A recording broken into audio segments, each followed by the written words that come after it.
whatever you wind up doing is exactly what you should be doing. And I have not behaved one single day of my life. Not one day of my life have I behaved, and I am fine. I need your help.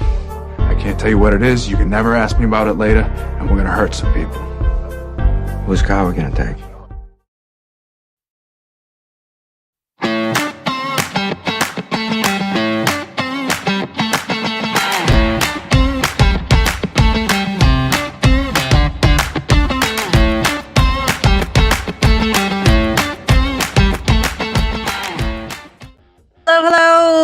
Thank you for joining us on the Nikki Medoro Show with my new microphone. So thank you to everyone that donated. I have a new mic. I want you guys to let me know in the comments. Am I too loud? Does it sound good? I did some testing over the weekend and I'm hoping it works out. We have a great show coming up in about 10 minutes or so. Yes, I do have a gentleman named Jimmy, and thank you to Bill for setting this up. Jimmy is home from Burning Man, and so he's going to join us. If you have any questions for Jimmy, let me know. I've been fascinated by this. You know what's funny? Just kind of on a side note to this whole mess that's been happening at Burning Man. At the same time that this has been happening and everyone's been glued to the videos and social media watching, that Billy McFarland guy from the first Fire Festival, did anybody follow that nonsense a few years ago? He's announced that they're doing Fire Festival Part 2. And I'm just like, why do it? I mean, you have Burning Man going on. Although I will say, and I'm going to ask Jimmy again when he joins us in about 10 minutes, so many people were saying this was one of the best burns. Now, part of me wonders, do you have to tell yourself that to kind of get you mentally through something as difficult as that? Possibly. But I'm going to ask him the whole experience. I don't know much about Jimmy's background with Burning Man, so we'll find out together. I feel like experienced burners were prepared. But then there's this whole question of people leaving and what they left behind and the environmental impact of something like that. And so we will be discussing all of that coming up. Kim McAllister hopefully will be joining us. I just texted her. I'm like, are you okay? So I don't know if Kim will be joining us today. I do hope so. So fingers crossed that she'll be here to do some headlines and, of course, join in the conversation. Sad news over the weekend about Steve Harwell, the original singer of Smash Mouth. You know, it's really sad. He was way too young. I think he was in his mid-50s or something like that. Hard life. He had some issues. You know what I mean? Obviously some alcohol issues. He passed away from liver failure. But just really sad news and way too young. A different unfortunate kind of death, which we really need to stop doing this already. A pilot has died in a plane crash while announcing, yes, a baby's gender. No, there was something wrong with the plane. I'm not going to completely, but it wouldn't have been up there. People would just, I don't know, wait for the child to be born. But yeah, that's just another unfortunate story. And we're still going to do the stories regarding an adult-only airline and just traveling with kids. My question when we talk about this, who would you rather sit next to? Children or unruly adults? Because I kind of feel like unruly adults are even worse. Even worse. To me, it seems like the videos that we've constantly seen of unruly passengers, it's adults. I would much, much rather sit next to a kid who might be cute and yeah, they may cry, but we were all kids at one point. I do want to get to the story about that pop-up safe injection site in San Francisco. It happened last week. We weren't able to get to it last week, but my thoughts regarding safe injection sites was more of a thought process, right? If you have people who are using drugs and they're going to use drugs anyway, you want them to be safe. You don't want them to die. But then I saw this video that ABC7 did, and I'll play it for you in the second part of the show. I was kind of blown away about how uncomfortable it made me to watch it. And I kept thinking this is why people look at like California or the Bay Area or San Francisco specifically, and they're like, what the hell are you doing? You're making the problem worse. So we'll watch the video and then you guys tell me if your feelings about it have changed. Now, I still want to save lives. I'm just really I'm uncomfortable with the idea after seeing this video of safe injection sites. Not saying they're not needed, not saying that they don't serve a purpose, but does it prolong? Does it prolong the abuse? I don't want people dying on the streets from drugs. I don't. But yeah, it's one of those things. Paris Jackson, the daughter of the late Michael Jackson, has been the newest target of social media trolls for something that's really an odd thing to target someone over, and it's body hair. I have some really good friends. One of my really good friends, she hates body hair. Like, it's our thing. Like, she just doesn't like it. That's that sort of thing. Other people, they just don't. I don't think they really care about it, right? They're just like, whatever, it's there, it's not there. And I don't think it should be that big of a deal, right? And that's how Paris Jackson feels about it. And then we'll talk a little bit about Florence Pugh. Um, Goodbye Darling. She was in Midsummer. Really great actress. And she was kind of weighing in on this kind of judgment of specifically women's bodies, of course. She infamously wore that pink, I think it was a Valentino dress. And it was like tulle. And you saw her nipples through it. It was just fabric, but it was see-through fabric because it was like that see-through material. And her nipples were showing. And she knew it was going to happen. But she's like, it's just nipples. It's not that big of a deal. Technically, there is fabric over it. You could just kind of see through it. And just this whole idea of nipples are an interesting thing. Nipples on men, okay to see anytime you want to. Nipples on women, it matters, right? It matters. And just this judgment of people's bodies that is really, I guess, getting turned on its head with this new generation. Apparently, Gen Z, they are ditching their bras. Now, I don't know how many different articles I have read about I'm a size J, like very large breasts, right? I am no longer wearing a bra, which more power to you, I'm part of the itty bitty titty committee. So to me, I don't need a bra, but I can imagine that if I was well endowed with breasts, it would be quite the decision to not wear a bra, right? Would it be comfortable? Would you face judgment? Those sorts of things. So I don't know. I feel I am totally pro getting rid of them, but we'll discuss it and why there seems to be so much of this attention on nipples on women and, of course, wearing a bra. So Kim McAllister is here. I was very, very worried about you, my friend. Hold on, let me bring her up. I'm on the right page. Hello. I am sorry. It's okay. I was worried How are about you. I was you? like, did she get in a car accident? It's way too early for her to be behind the wheel of a car. No, I didn't. I had one of those nights where like I did not sleep all night long. Oh, And of sorry. course, then I fell asleep very late, and then I woke up and it's 9:05, and I'm like, what? Okay, so Kim McAllister has just woken up. Good morning, my friend. Good morning. That's interesting that you said that you didn't sleep well last night. I'm having dog issues. Poor Nugget. I think he's allergic to something. I don't know if it's because his hair is so long and like maybe the grass and something is staying on his skin, but he is just so red and itchy. Oh And then no. last night, and normally he sleeps through the night. Last night, he actually woke me up to go to the bathroom and I was like, is there something wrong? So this is me at like 1:30 in the morning, taking my dog out to poop, and then with a flashlight examining said poop to make sure Oh my there's God. nothing. So that was my overnight. And then my daughter wakes me up. She had a nightmare, and it was just like I'm not getting any sleep either. So it must have been something in the air One of those yesterday. nights. Oh It must have no. been something happening.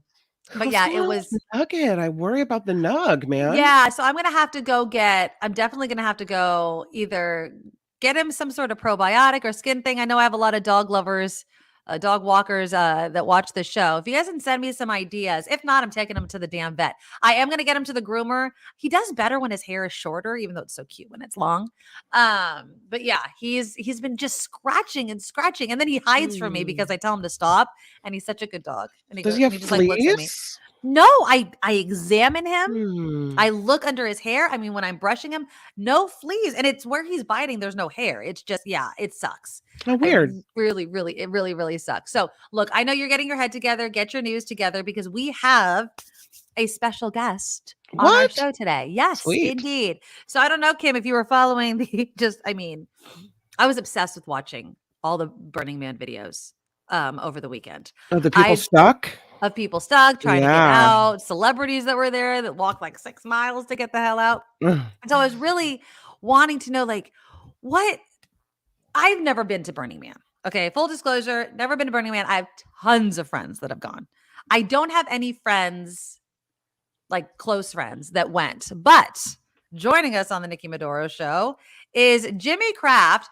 Jimmy, thank you so much. You are the son of Bill, who reached out as a watcher of our show, and he's like, my son is out there. Well, he just got home.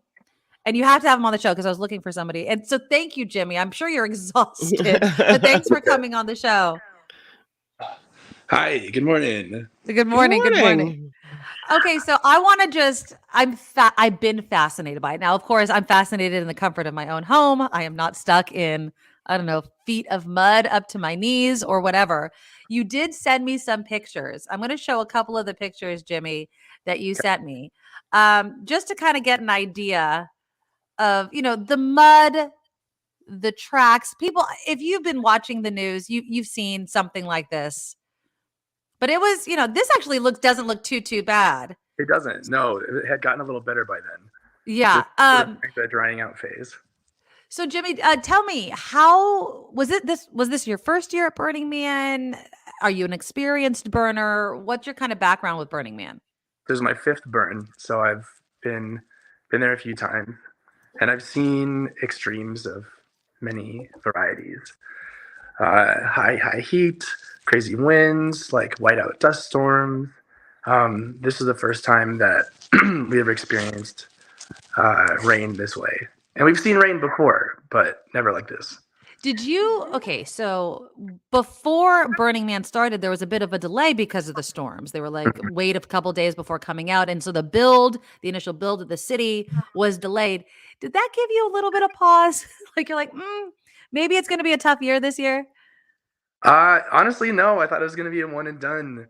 Like I can't speak for the weather ever anywhere, but especially somewhere as dynamic and like crazy twisty turny as the middle of the desert.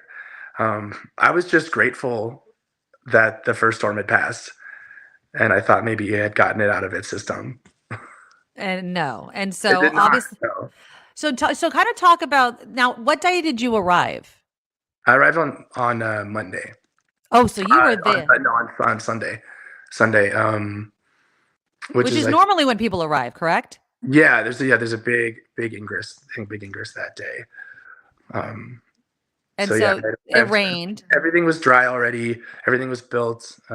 Everything seemed to be going according to plan. Okay, and so then it starts raining.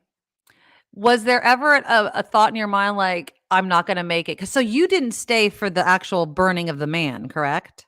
No, I was able to get out on a shuttle relatively according to schedule, fortunately, because they put together this crazy disaster contingency plan and got a lot of people out. So they burned the man last night, I believe, but I was already out in Reno. So talk a little bit about, the experience this year. I have heard, and I was saying this before I brought you on, so many people, even though they were stuck out there or maybe still in traffic, I guess, are saying this was one of the best burns. Do you think, one, that they're saying that because it gets you through a tough time? Or two, was there something unique about the weather and the whole situation that made it more memorable? I mean, I think there's truth to all of that. Memorable is definitely a word for it. My experience at the burn before the rain was pretty much par for the course, like time of my life, riding around, exploring, connecting. Once the rain started, it took me a little while to adjust and find the joy that I could find.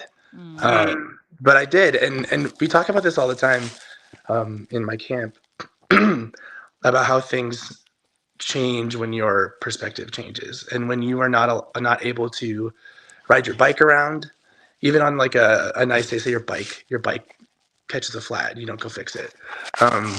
You are stuck walking around on foot, and so the pace that you absorb your surroundings with changes.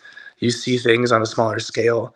You get to meet your neighbors, and if you're able to make the most of that and not think about like, I'm not on my bike anymore, I want to go like do everything far away, then you get to see things that you wouldn't have seen. This was an extreme form of that, where you not only were relegated to foot travel, but you couldn't get very far and you couldn't get really anywhere fast. So I think a lot of people became a lot closer with their campmates. And that definitely happened with me once I was able to kind of get over the darkness, which took me a bit. But I ended up almost grateful for it, because obviously it's easy for me to say that now on the other side. But the way I got to connect with my campmates, who I didn't know very well going in, was a gift in a way. And I wouldn't choose to go through that, but I was able to walk away with something really beautiful. And I had some amazing moments during the storm, towards the end of the storm and after the storm. So we were really able to like recycle our situation into something awesome. A lot of people, and again, full disclosure, I've never been to Burning Man. But in recent years, it seems that there's this narrative that people that have gone a lot have said that it's changed. It's become, too corporate, too expensive. It only brings certain types of people out. Um, do you feel that way? I mean, is this something that you think has changed? All things evolve, of course. Everything evolves. Do you think that it's evolving in a good way? And do you think that it's going to fundamentally change after an experience that all these burners went through? Well, after this year, it might have to change in some ways. I don't know what the state of the playa is going to be when we leave, because that place was torn up, like the ground cover itself. Usually after rain, it'll dry out and flatten out, but just the contour of the ground is just super whack right now. And the situation with people possibly like deserting their camps and leaving stuff there, that's kind of, people screw up every year and they end up leaving. We call it MOOP. It stands for matter out of place. They end up leaving things, but usually the community does a good job of making sure that all gets picked up or taken out. But this year, with people just like up and leaving, and the sort of disaster component causing people to like lose their minds and not think according to like the principles, I'm concerned that at large we may end up leaving it in a state that compromises the privilege that we have to like have that place granted to us by the Bureau of Land Management. I can't speak to that for sure. Yeah, but I was hearing that too, that the Bureau of Land Management is probably going to be pretty pissed because there's going to be so much stuff left over. Yeah. And I don't know what it takes for the ground itself to return to a usable state. As far as the changing of Burning Man over the years, I can't speak to it too heavily. I've only been coming since 2017. And I don't have a bird's eye view. I have my own experience, and my own experience has roughly been the same every time. Or I just go out and I meet a bunch of people, and they're all super different from each other. Some of them come really well equipped and really like ready to connect with people. Some are there just to party and to like take pictures for their social media. And some people have been going there for decades and decades. And some of those people who are long timers still are absolutely in love with it and are kind of more immune to what the change looks like. Some are like, curmudgeonly and will still go. Some are curmudgeonly and won't go anymore because they don't like the direction it's going. There definitely is like a lot of money and a lot of privilege out there, like that has to be recognized. Yeah, when you have Chris Rock and Cindy Crawford and her daughter and Diplo and all them, not that they can't go, you know what I Yeah, mean? But I doubt that they're not going in the lap of luxury or whatever luxury is at Burning yeah. Man. But people go in all different ways. Like Yeah. I'm an independent jazz musician. Like I am not on Chris Rock's tier, and I still go every year. Like I make it work. Like I budget for it. How much is it to And go? it depends on a lot of factors. The base ticket price is around $400. Okay. And then, Um, but like if you pay more, what do you get if you pay more okay, money? so it depends on your camp. So there are big flashy camps with hundreds of people who like provide meals every day, showers, uh, bathrooms, or whatever. Um, and those camps will often have like higher dues, uh, like you pay to be a part of the camp Okay. Okay. because that Just goes. once, or do you pay all year, like so that you have a spot? You pay like once per year, I believe. Okay. And so that all goes to paying for the infrastructure that you get to benefit from while you're there. It's an investment in Comfort. in comfort. Yeah. Um, my camp is much smaller, much more modest. Um, and I just go in a tent. Wow. We were lucky in the porta potties were really close, so you know we at least had proximity to some necessary amenities until the rain, because that screwed up the porta potty situation. The the pump truck came around finally and was receiving like raucous applause from everyone it passed. We we ran out and we gave him a big bottle of vodka. Oh, wow. Hopefully he waited until after to get there, but I wouldn't be surprised. He was going through some shit, very literally. Literally. Um, Exactly. so yeah. So, and then of course you have to factor in air travel or car travel, car passes. I took the Burner Express bus, so that's a separate ticket. So it's not cheap, but it's not exactly. It's not this like unattainable Mhm. thing. I keep telling people like, if I can do it, then anyone can do it. Not anyone. Yeah. I But do yeah, have if a you luxury want to. of freedom because my schedule is a little more loosey goosey, so I can kind of You can just go. make it happen. Yeah.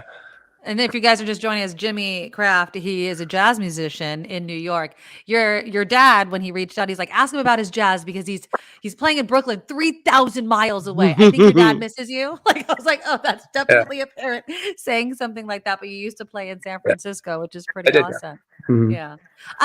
So why didn't you stay to the end? If you have a free schedule like that, why didn't you stay to the end? Well, I have a I took like 2 weeks off of my gigs and my teaching to do this West Coast trip. Um, I was at the point where I would be compromising too much if I didn't go back. Also, um, I had my scheduled bus ticket, which was luckily able to be honored, and so I saw the opportunity. Um, it was really hard for me to make that decision. I would have loved to stay to have a Burning Man without The burning the man. Burning Man. Yeah, Yeah, exactly. that was the first time that's happened to me, and so that kind of like stung a little bit. But I I had to kind of make The decision. the smart decision to Yeah. go back and make some fucking money. I have a question for you because I've just been looking at pictures, wondering how it felt. Like it's kind of described as thick mud. Look Was at it this shoes. sludge? Like, Look at this.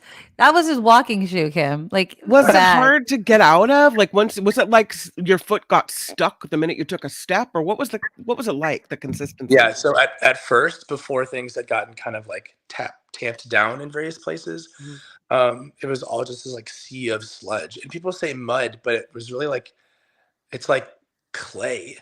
Right. So it's like this thick clay. It's like it's not like it's not tar. Like I'm not getting like I can't literally not move. But it takes a lot of effort to get anywhere. It's super wet and super slippery, and in parts it was really deep.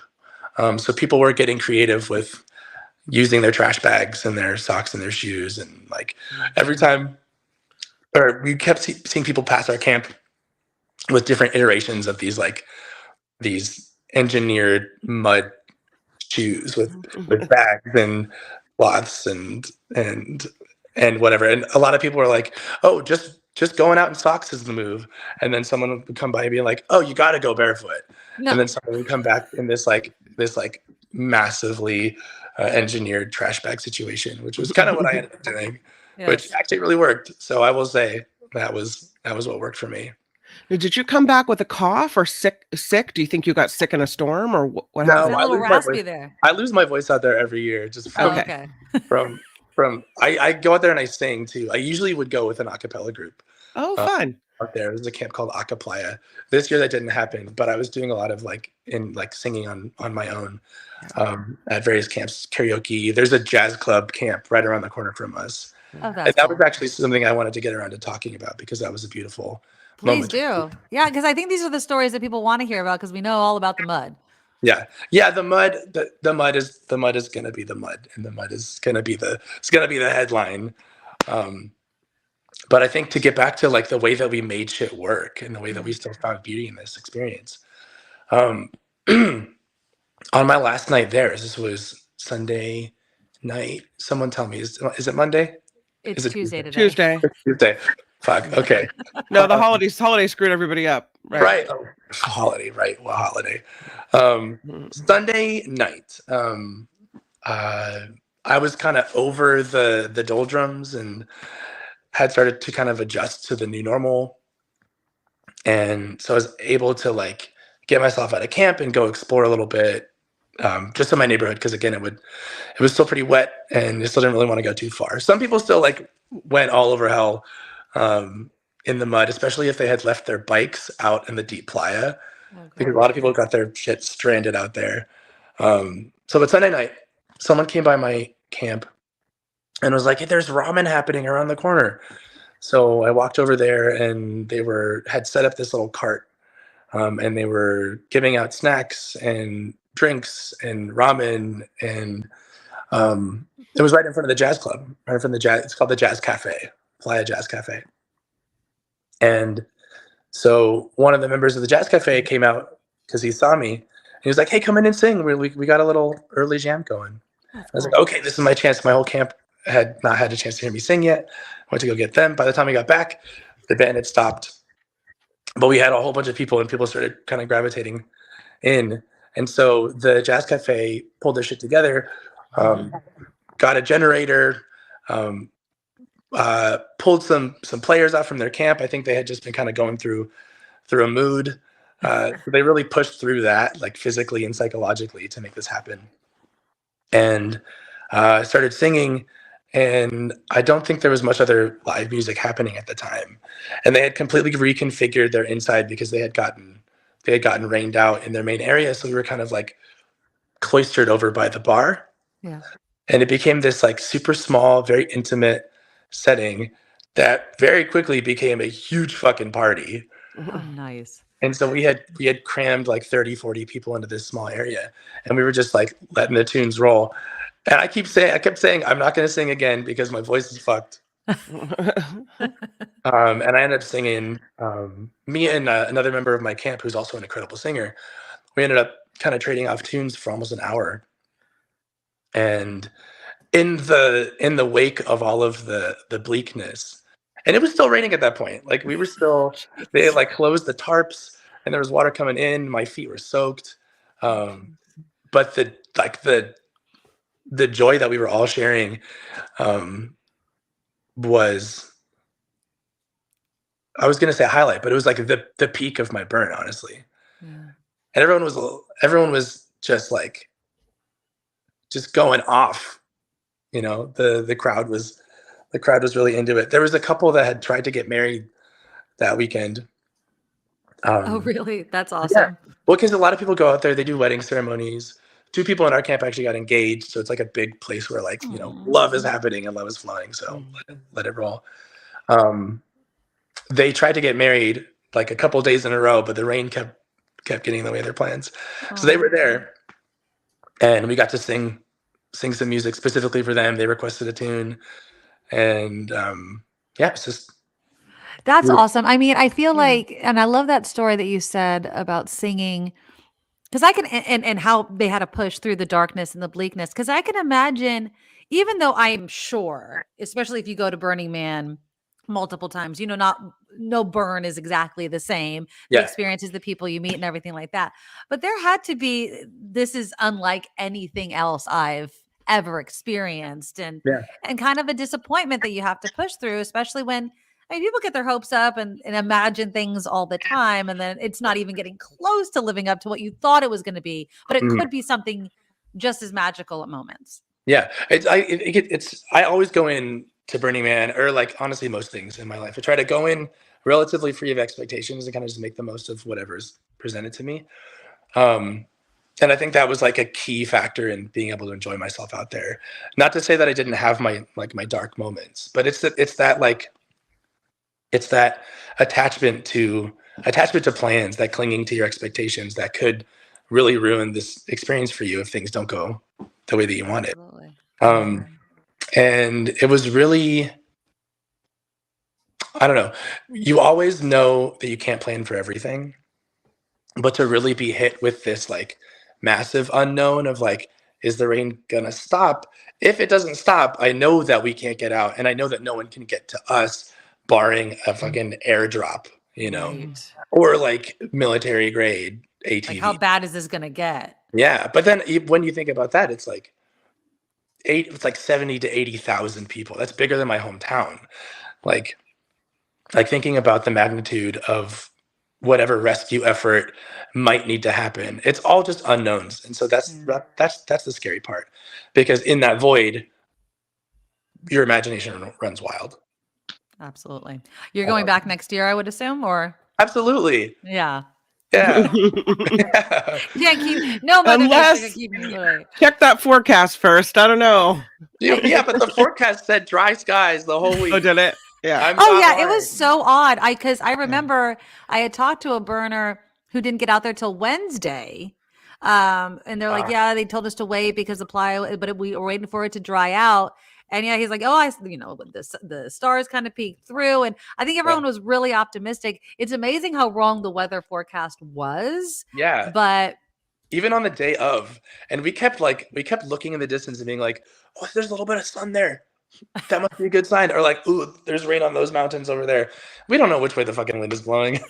you're all taking a guess. You're like putting your thumb up. You're like, nah, we'll Exactly. be fine. Yeah. We would get little updates, and we could find Wi-Fi here and there, because there were camps that had like either like Starlink or something. Starlink, yeah. Yeah. And so we would like check the weather, but I just stopped. Yeah. I just It is stopped. what it is. You're there. So whatever Yeah. happens, right? Exactly. So Yeah.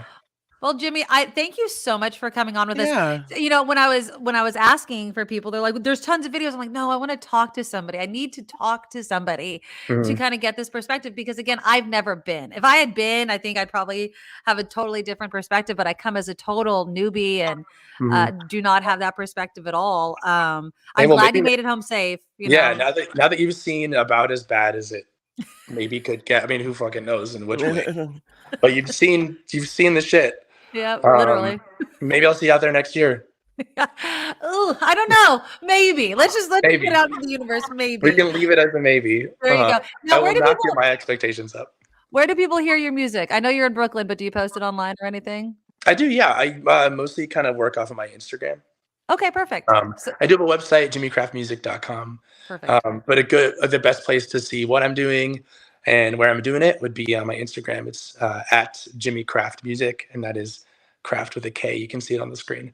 There you go. Jimmy Craft Music. Awesome. And if you're in Brooklyn, or if you're anywhere in the New York metropolitan area, come out to one of my shows. Come say That'd hey. be awesome. Well, Yeah. Jimmy Craft, I'm so glad you came on. Thank you so much. Keep in touch, and I'm glad you're home safe. Thank you. Thanks for having me, and so am I. All right. Bye. Bye. Have a good one. Bye. Yeah, that was cool. I don't know, man. I love festivals. I love music festivals. You I are a love festival camping. goer. Yes. I love that. I need water, and not the water that comes from the sky. I need like a river. You know what I mean? Like I Yeah. want to be near water. You don't want to be in a desert? No. Although again, like I was telling you, I know so many people that have gone to Burning Man and they love it. I Yeah. mean, every single time. I know friends of my parents that go to Burning Man all the time. I know Yeah. so many people that go that it's very enticing. Mhm. Okay, so Jimmy did it in a tent. I don't know if I could do it in a tent. I really don't. I think I'd have to RV it and then I'd be scared of getting stuck. I mean, all the RVs that are stuck, the Yeah. environmental impact of this Yeah. year is going to be insane. And I think it's going to bring, unfortunately, a negative headline to the event, given the fact that they couldn't really avoid it. It wasn't something that they caused. It was caused by the rain and people needed to leave and all that sort of stuff. But I don't know. It's a lot. But you're not a camper festival goer, Kim. That's not you. That's not your bag. Depends on the festival. You know, I'm more of a close to home festival kind of girl. Butter and In your eggs bedroom, day, turning up the radio. butter and eggs day parade in Petaluma. And you got me. You know, Gravenstein, kind the of festival Apple I'm talking Festival in about. Yeah, I know. Sebastopol. You might get me out for that. An apple and a Art and butter and Wine eggs festival. Festival in Mill Valley. Oh, okay. Or Sausalito. Yeah, all right, maybe. But a camp out like overnight. that's just not my thing. But you know what? I think more than just the music or the festival type of stuff, I think people are drawn to Burning Man because there's, you know, over and above and beyond the art and the music. It's this sense of community, of freedom to meet people and try new things and experiences. So I think it kind of transcends a festival and becomes more like an event where you can just have these stories to tell and, you know, be whoever you want to be in this moment. It's more than going to hear music by the river. It's more of a thing, Yeah, it's you an know? experience, you know, Right. and I do think that there always is naturally going to be this opinion, right? Like I've gone Mhm. for decades, let's say. So I know what the true Burning Man is. And then people Right. that only had the opportunity to go because they're only alive for so long are going to have their own perspective of the whole thing. Right. And thank you, Flo. Flo says the raw candidness of the conversation was refreshing. I'm not down to go, No. but hearing about Burning Man from him was fascinating. Yeah, if you talk to any burners, it is you can sense how passionate they are about the whole entire thing. I did Yeah. want to play this one video and Jimmy did touch on it as well. But just this whole idea of the abandoning of all of your stuff. Now, again, if it's stuck in the mud, I don't know what people can do without bringing in something else and waiting for it to dry. But let me play you this. This was an interview that another burner did. And again, sounds like he is experienced going to Burning Man. He has kind of like the vocabulary of it all. But he was basically asked, you know, what was the most disappointing part? Here's what he had to say. I would say the most difficult aspect, fundamental to this problem we have is the concept of a wook, someone who shows up to this event with nothing other than their RV and, their selfish indulgence, and they offer nothing. They offer nothing to this community. They don't add anything to the city. These are the people that are fleeing the city, leaving their trash and creating a crisis from which Burning Man might not survive. Yeah, and talk to me about that, right? Because this is supposed to be a no trace event. How concerned are you about the environmental impact of now folks leaving and leaving behind their campsites? Well, we have this agreement with the BLM. We're only allowed to be here because we do minimal impact to the playa. We pick up all of our mess. And, when times get rough, the burners got to stick it out. We got to do what's right and make sure that this event can exist.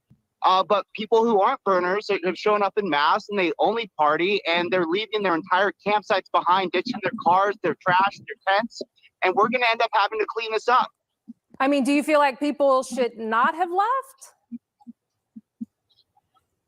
Well, I mean, there was a high profile exodus by Diplo and Chris Rock, and that kind of implanted in everyone's mind. Well, if the B-rate celebrities can get out, then I can get out too.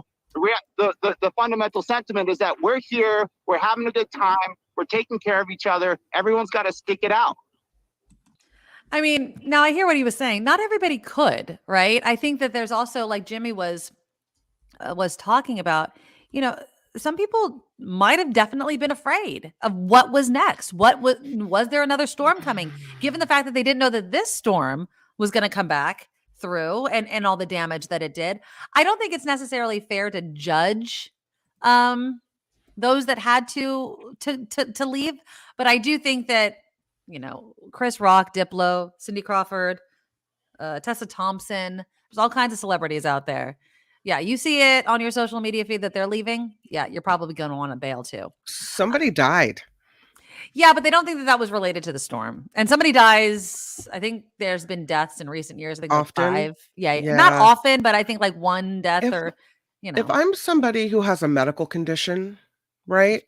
Who, like, I don't know, has trouble controlling their blood sugar, or I don't know, something where you would need to be, and I know they might probably have a medical tent or whatever, Right, yeah, they but I do. just, like, I wouldn't wanna be stranded. So I can understand people checking out and wanting to get somewhere where they can be assured of safety. Plus, you don't know what's gonna happen when there's a storm or, some type of flooding in the desert. Is it, like, all of a sudden, is it debris flows? Is it, flash Yeah. flooding? You don't know what's gonna happen. I understand people wanting to check out.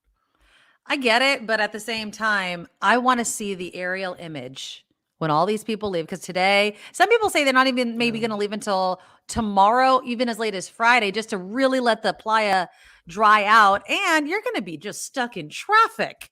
Like, they have to. I mean, if you've seen the images of like traffic is this wide and then it has to narrow down to a 1 or 2 lane road. Oh no, Miserable. I would, as long as it was dry and I had resources and I could, I would be staying to let all that traffic go. But I understand the human emotion of it all. I really, really do. And again, I think that people might have freaked out. You know what I mean? I think people might have just been like, I'm scared. I don't know what's coming. I'm gonna get stuck here. I'm gonna get stuck here. Then Mhm. we have people. I have to get all these wacky freaking videos out of the way. Did you hear what Marjorie Taylor Greene said? No. Kim, sometimes I wonder how a woman like this What now, Marge? got elected. Here we go. We are watching, from a distance. There are approximately like 73 or 75,000 people in Nevada. And they're locked in there from floods. And I'm glad I was going to raise that. They literally did a mock sacrifice and all this, and then it flooded with these tornadoes. And it was, sorry, go ahead. Well, God has a way of making sure everyone knows who God is. I'll say that about that. Oh, But Lord. let's talk about what is happening to these people. So there's 73, 75,000 people in Nevada desert right now at this Burning Man. They're locked in. They're not allowed to leave. And they're basically probably being brainwashed that climate change is the cause of all of it, the root of all evil, and it's going to destroy the earth. And they're feeling the panic and the media is saying that. Oh, this is because you didn't know about climate change. Yes. So what's going to happen, Alex? It's the same thing, same way they launch any kind of movement. After this is over in Burning Man and these 75,000 people disperse and they go back home, they're going to have these stories to tell and how terrible it is and how we have to do everything possible to stop climate change. It's caused by humans and it's carbon. And it's the amount of carbon that we put out. It's manufacturing. It's our gas and diesel engines. It's I'm so glad she understands. I mean, AOC wants to get rid of cattle. Even population, we have too many humans putting out too much carbon. You're going to start hearing all this stuff, and this is going to build. And I believe this is the left's new lie. They're going to put the American people. I mean, she's a moron. I'm glad though that she understands. You know that she gets it. Like she understands it's carbon, it's cattle, she knows it, but she just doesn't believe it. I swear to God, like every time she opens her mouth, the more dumb stuff comes out. I don't understand. Absolutely, Yeah, absolutely. I do want to thank OCB for the $5 super chat donation. I think getting the business out of the way. Thank you so much, Yay, for the new mic. How does it sound to you, Kim? It sounds weird to me. Is that a Blue Yeti? Yes.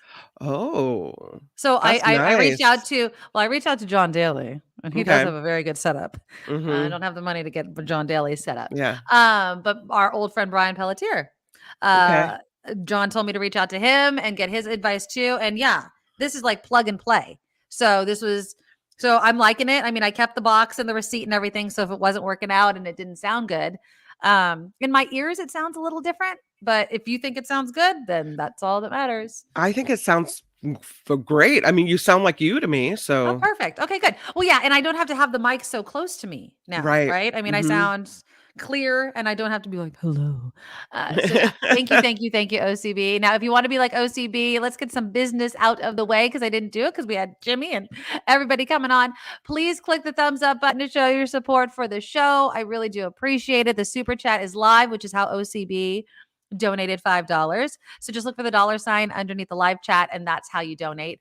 And then our Patreon. Please sign up to become a monthly Patreon subscriber. You become an official Medorable. Just go to thenikkimedoroshow.com, thenikkimedoroshow.com. And the great thing about it is we do not have any sort of tiers. You can get in and become an official Medorable for whatever you can afford once a month. You're only charged one time a month. So we consider it like a monthly tip for doing the show, and it helps keep us going. And we really, really do appreciate it and depend on it because we're 100% crowdfunded. If you like PayPal, the email is thenikkimedoroshow@gmail.com. And yeah, we have the merch shop, thenikkimedoroshop.com. And so any and all support we absolutely do appreciate. Okay. Well, let's do some headlines. Let's and then do we'll it. get to the rest of the stuff. I know. Thanks again to Jimmy Kraft for coming on. So fascinating, though, Kim. I swear to God, don't know if I'd ever go to Burning Man, but I'm so glad that people got out safely. You could also tell he was a little younger, you know? Yeah, well, I mean, I'm not. feel I like think I'm. If I were ever going to go to Burning Man, I think I'm past Burning Man prime. you'd be surprised. You would be. I'm telling you, my friends' parents have gone recently. So it's not as if they went decades ago. Like And then recently went. also, and this just goes to the whole like, I mean, there's camping, which is fine, but then there's camping in a dusty, dirty desert, and you're like, are you covered with grime and just Yes. by the end of it, are you just dirty Yes. and filthy? Because Yes. I'm not good with dirty and filthy. I don't really I do can't even dirty and imagine having all that mud in all your hair, right? like it's, and even that, it's just like before it even gets there, I'm not okay with dirty feet. Like well, you would definitely have to get over no, that. no. All right. I don't think Kim's ever going to go to Burning Man. So I let's don't think just it's put my a pin in thing. that. Okay, there you go. All right, let's do some headlines, and then we're going to talk about safe injection sites. It makes me a little bit uncomfortable. I'm going to show you the video that made me uncomfortable, and you tell me, is this the right idea? All right, that's all coming up after Kim's news. Now, from around the world to up your street, the Nikki Medoro Show presents News Czar Kim McAllister. Let's talk more about Burning Man, why don't we? Good morning to you. I'm Kim McAllister on the Nikki Medoro Show. Yeah, here's a little picture. A little sticky, a little hard to get through there. That's pretty much the size of it. There are thousands of people stranded at the Burning Man Festival finally making their way out. Organizers lifted a driving ban yesterday afternoon, noting that the Exodus operations officially began. Attendees had been stuck at the event in Nevada's Black Rock Desert after downpours caused muddy conditions throughout the weekend. At least one death reported. Again, Nikki said it wasn't connected to the storm, but officials did say the mud made the main road into and out of the event site impassable. Again, you heard from Jimmy Kraft, who got out a little early, and now people are still making their way out of the desert, starting yesterday and today as well. The poll shows a new poll shows a majority of Americans think President Biden is too old to run for another term. That, according to the Wall Street Journal poll, nearly 3/4 of registered voters cited President Biden's age as a major concern. Another 60% indicated they don't consider him mentally up for the job. The poll drew much higher negative responses to the president's age at 80 than respondents gave his potential GOP challenger, 77 years old, former President Trump. That's really not that different. So I don't know. I mean, No, 80 to they're 77? both up there, right? They both Yeah. are up there. That's the truth of the matter. It is. But I'm sorry, Biden has done what he has, much of what he's promised to do. I mean, from the CHIPS Act to the Inflation Reduction Act. I mean, you guys, any critics of Biden aren't paying attention. Like, stop. Just freaking stop. But they won't give him because that's politics. So.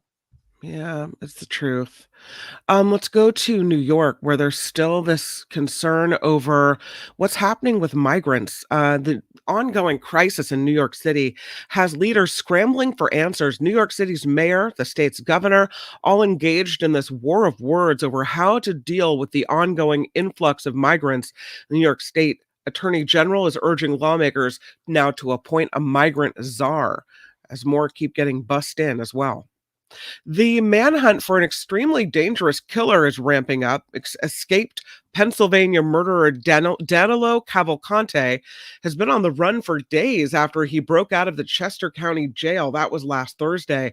The escape took place shortly after he'd been sentenced to life for murdering his ex-girlfriend in front of her children. Sad.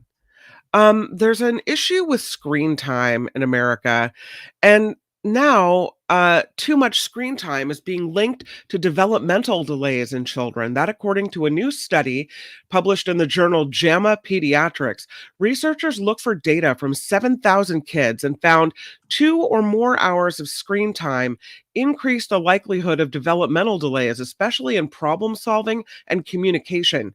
1-year-olds were 61% more likely to have delayed communication skills by age 2 than when they spent more hours in front of TVs or cell phones compared to kids who spent less than 1 hour in front of Did you screens say a day. 1-year-olds?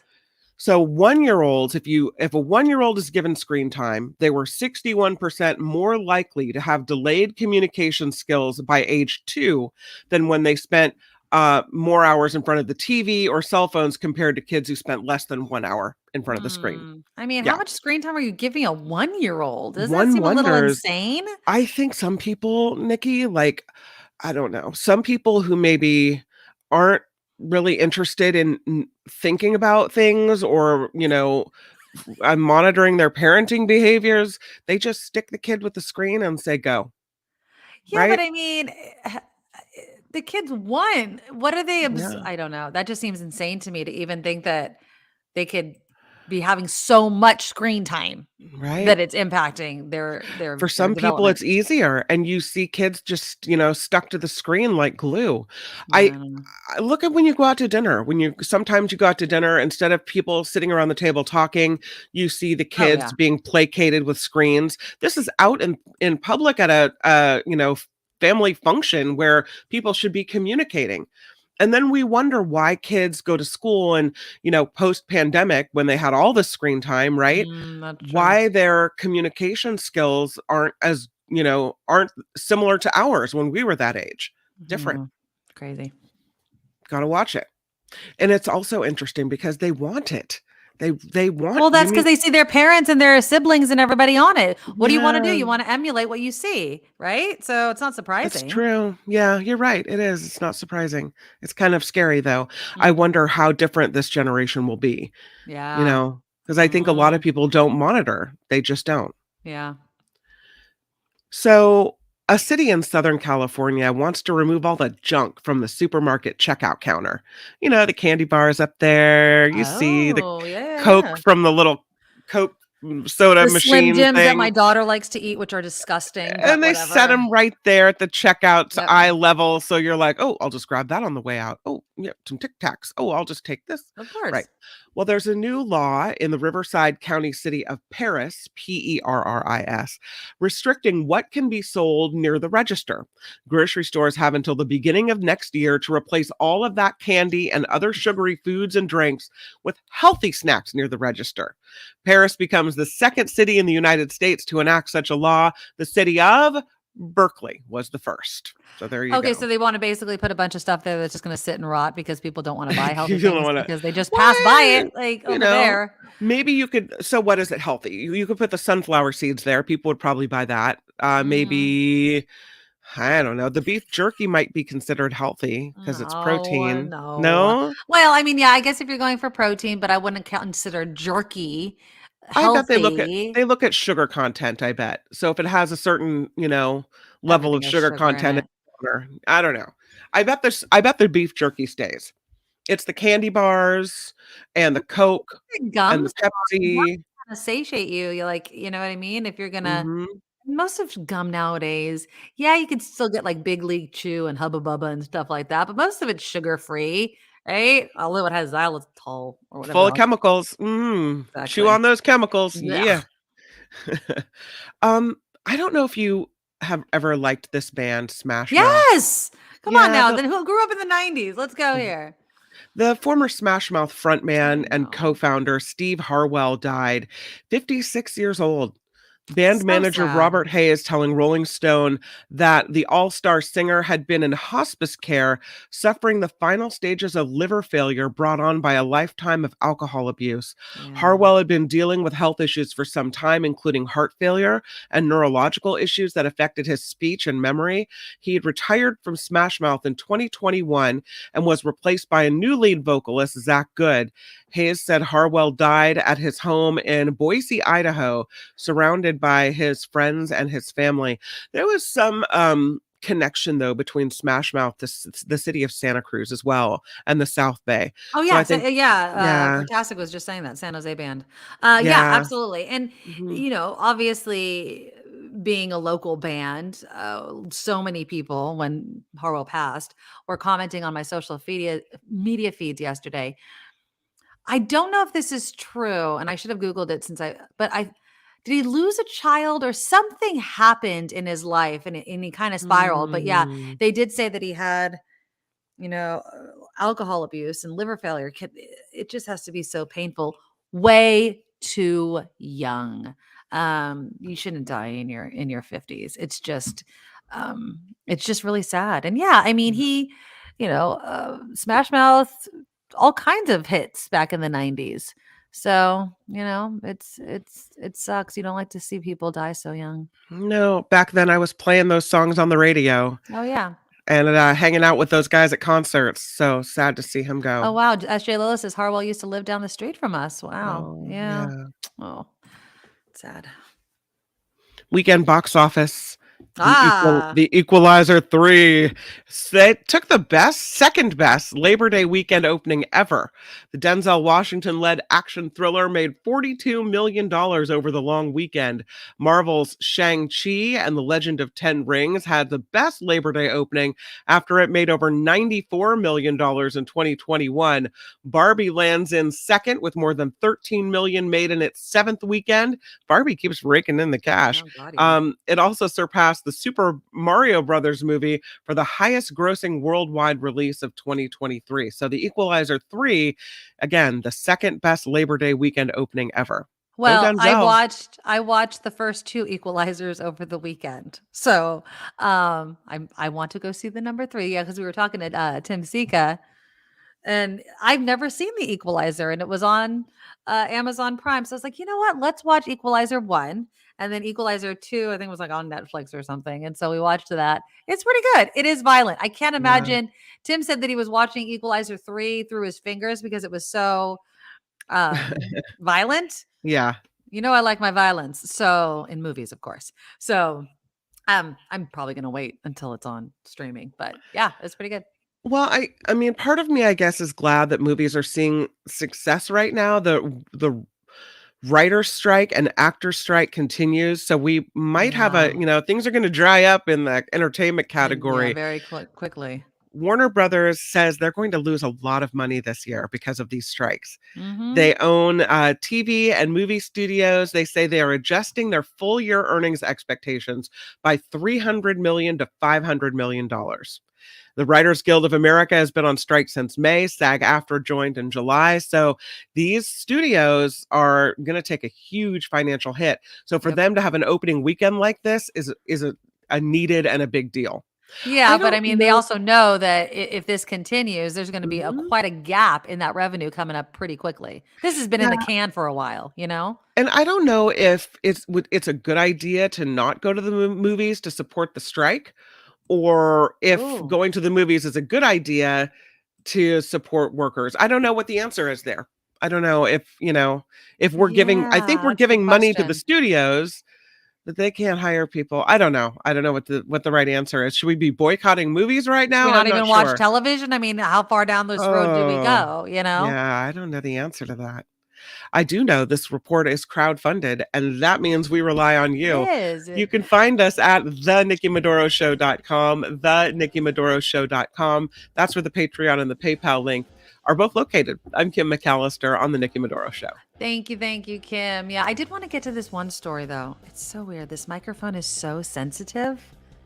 I'm still trying to find my little sweet spot listening, but I do like it. It's pretty. It's nice and blue. It's nice. Julia has one of those. A Blue Yeti. Yeah, it's really nice. Yeah, she wanted it to record songs.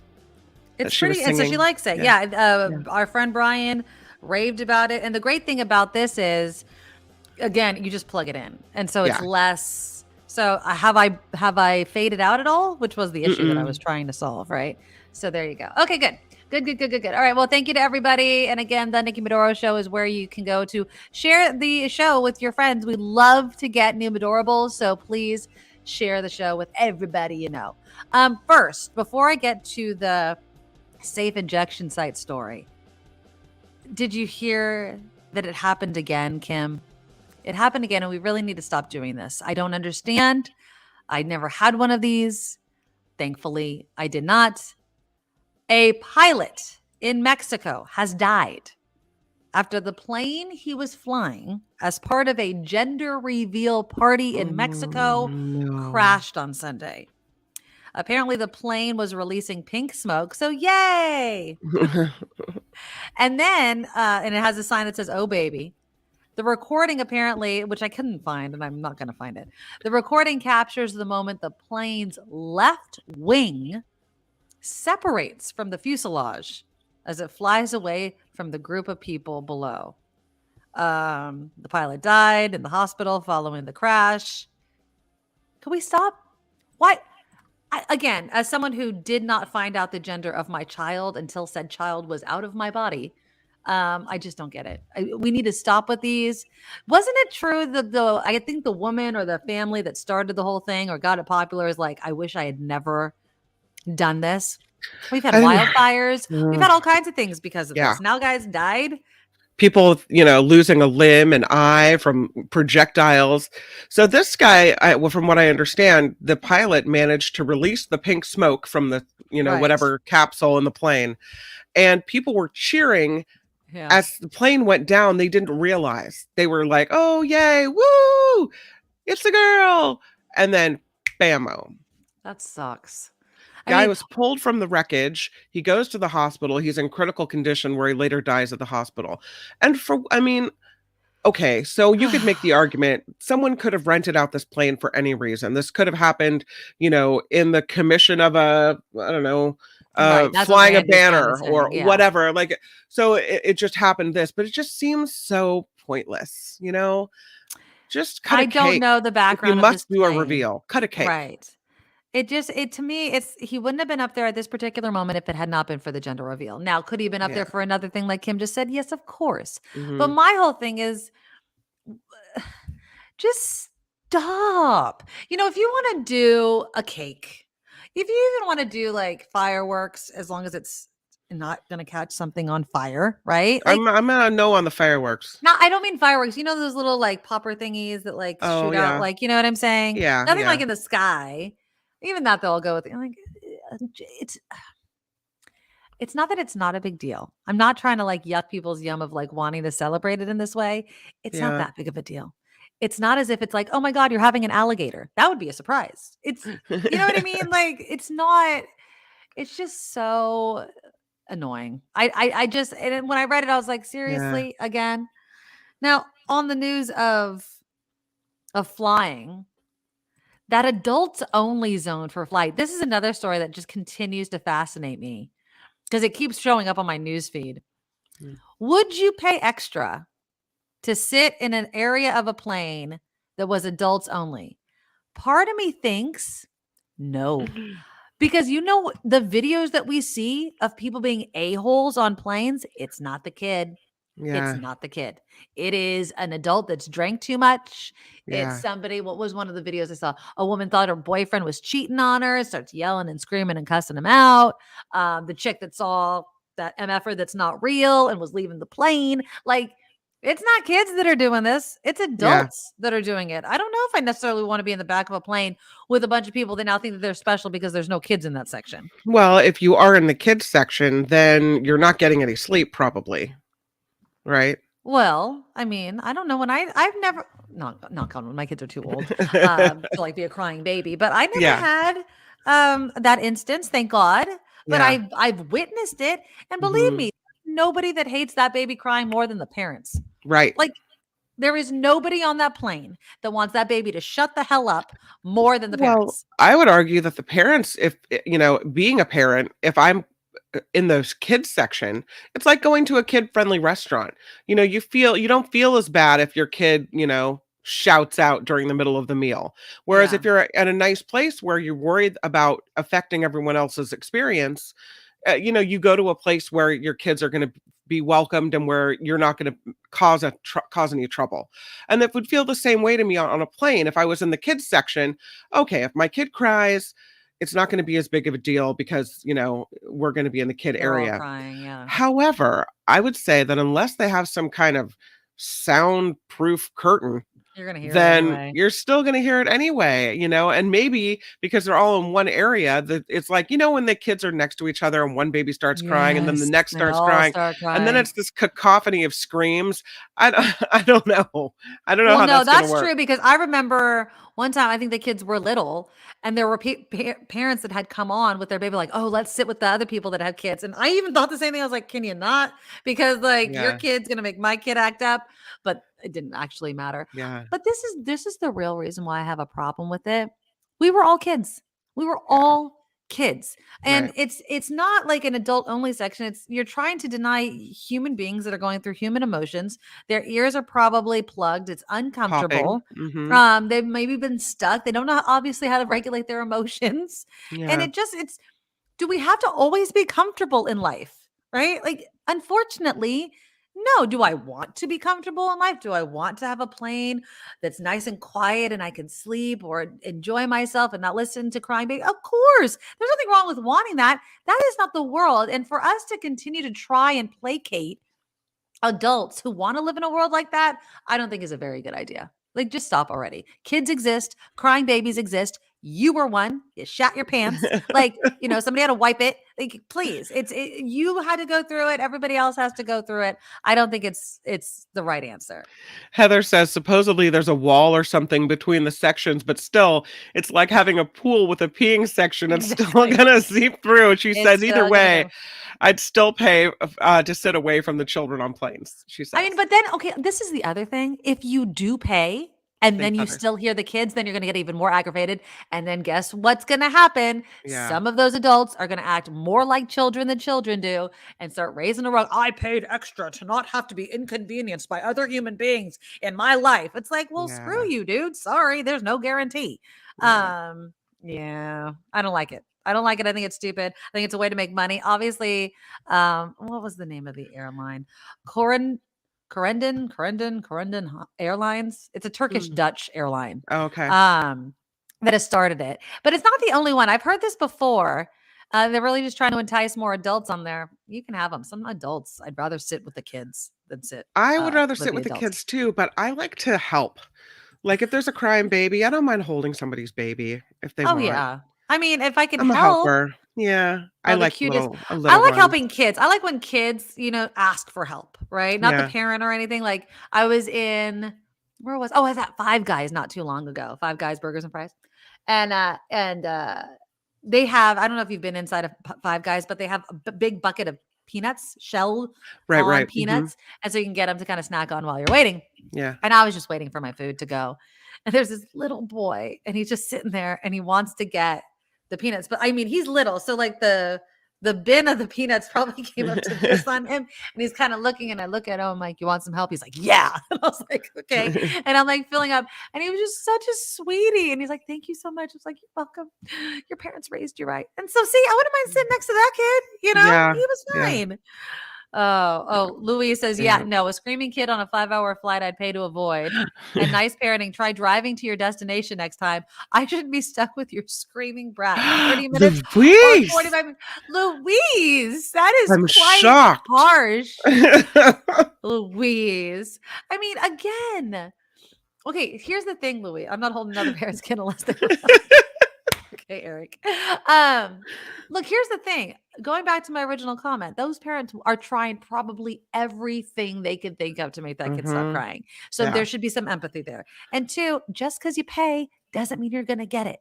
There are blood-curdling cries that can come from the tiniest human being, and it will seep through a wall, through every crevice, every earmuff, earplug that you can think of. So no guarantee. And I think it's just going to make parents or adults more aggravated than if they pay and they don't get the silent flight that they were hoping for.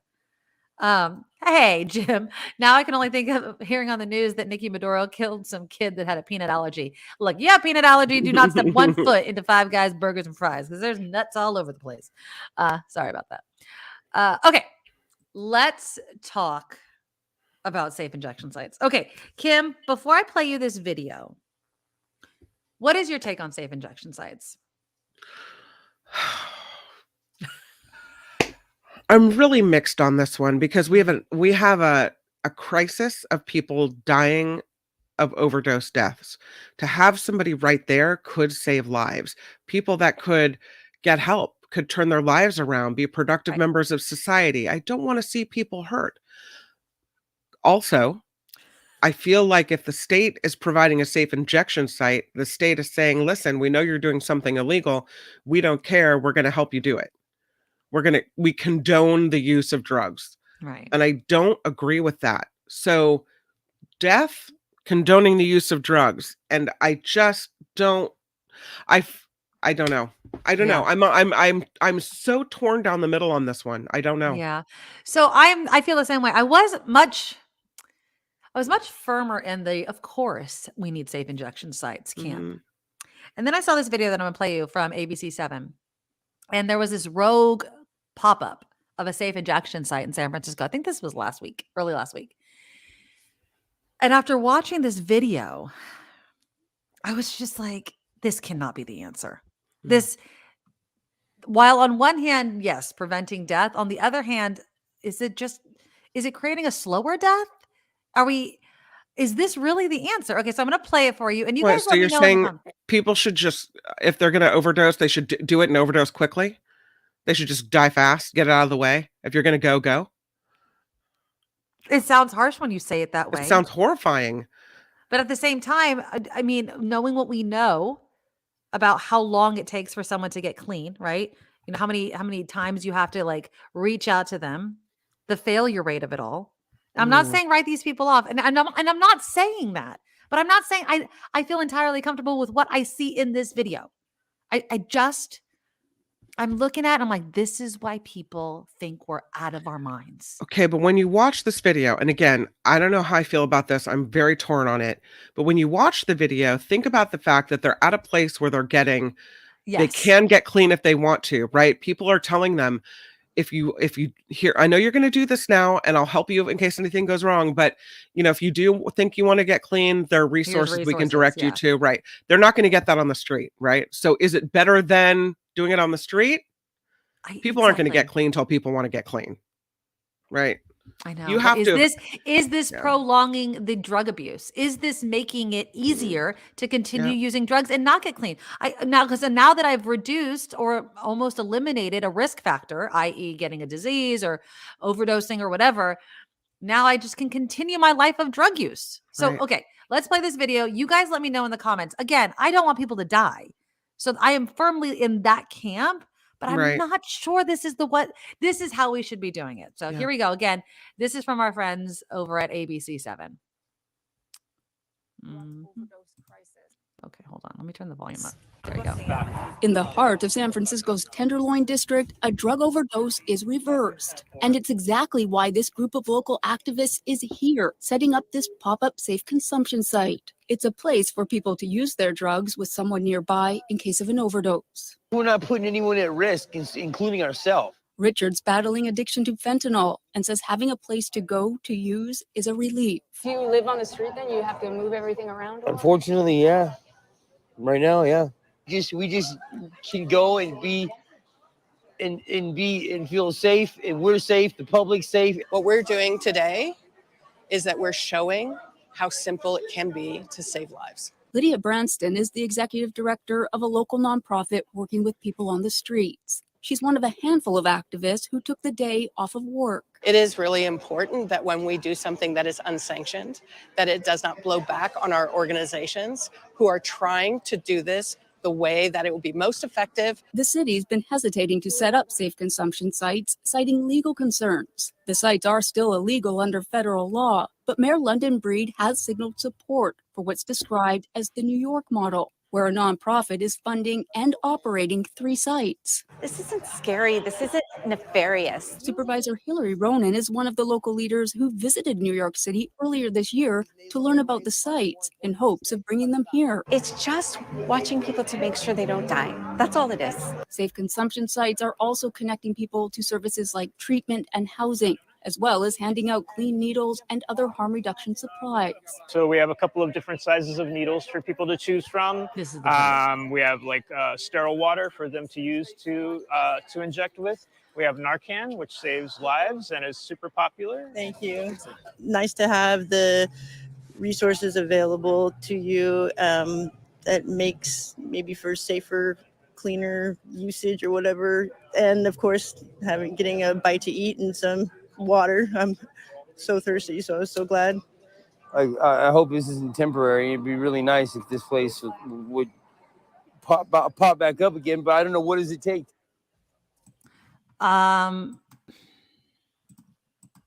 So that part where he was like, we have clean needles, we have water, which is great.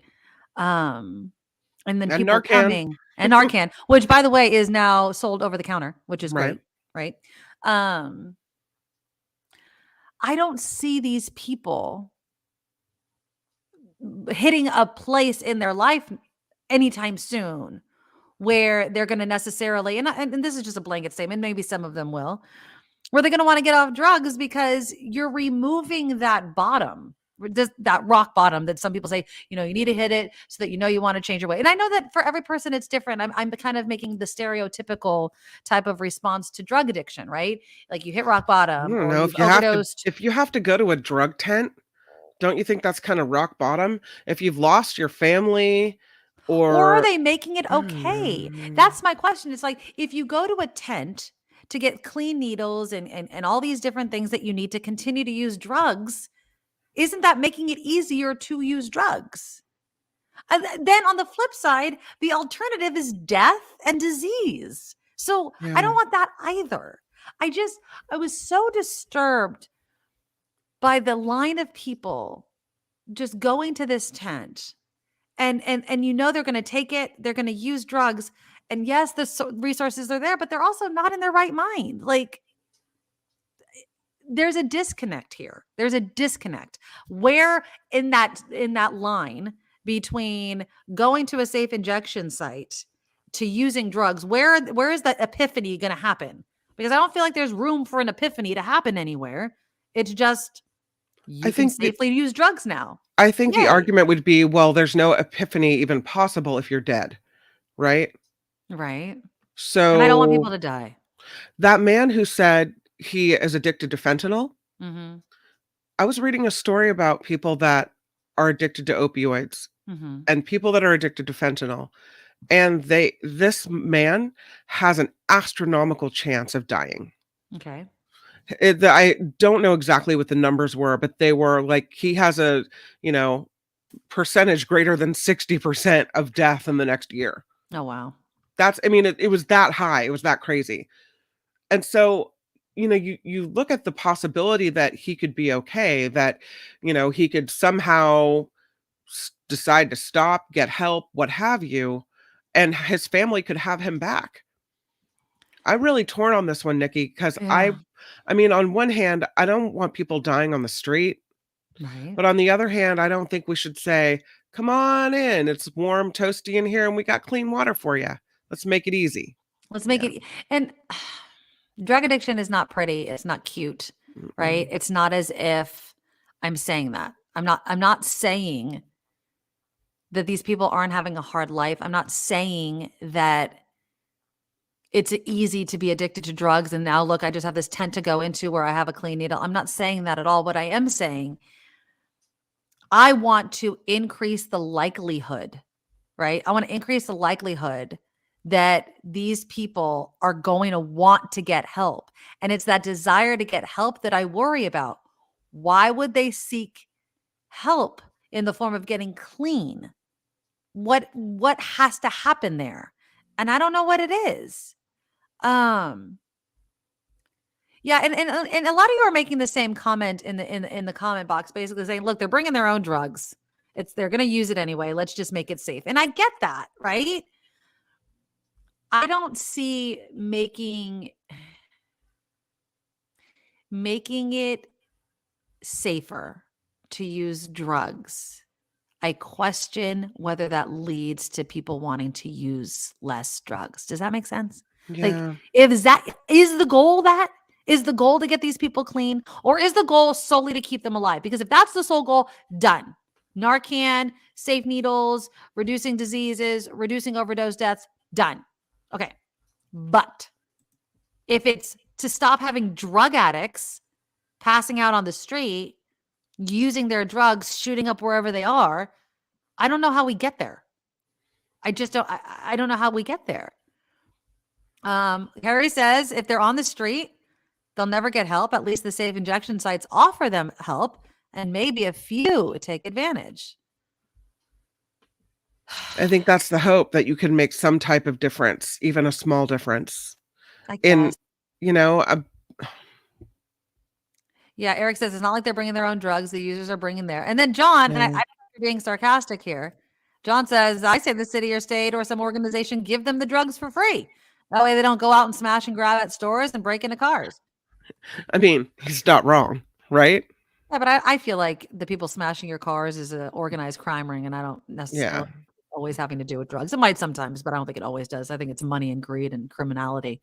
I mean, as we're one step away from that, they're bringing their own drugs, but they're being given a very comfortable place with all the resources necessary, the Narcan, the water, the injectables, the equipment, everything they need. Now, Birdie's cat daddy says addiction's a disease, not a moral failing. Addiction is a disease. And, if I had a different type of disease that needed a certain type of, syringe, let's think like diabetes, right? Or whatever, you know what I mean? Like I'd want to be able to treat my disease. But when we're talking about drug addiction, it's so complicated. Okay, I just feel like, are we making it worse? Let's take you out of it and let's put our kids into it.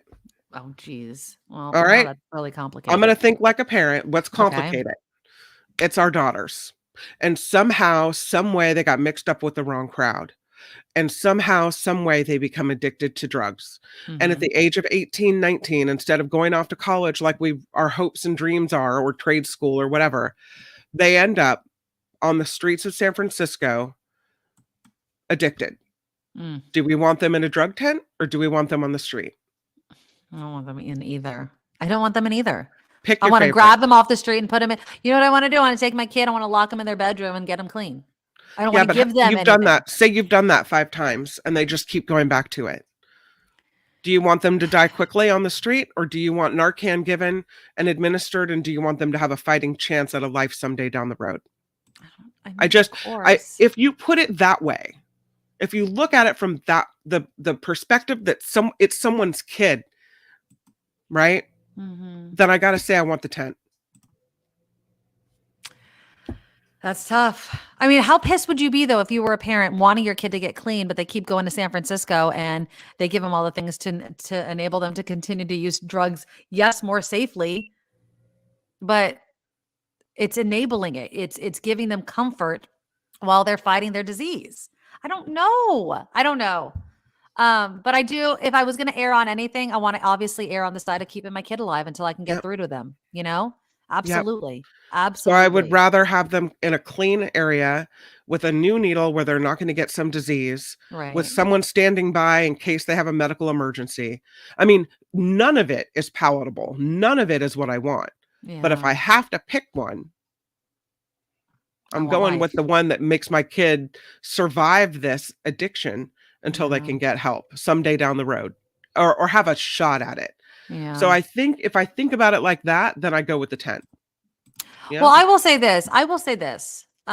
Safe injection site, it's kind of sanctioning drug use.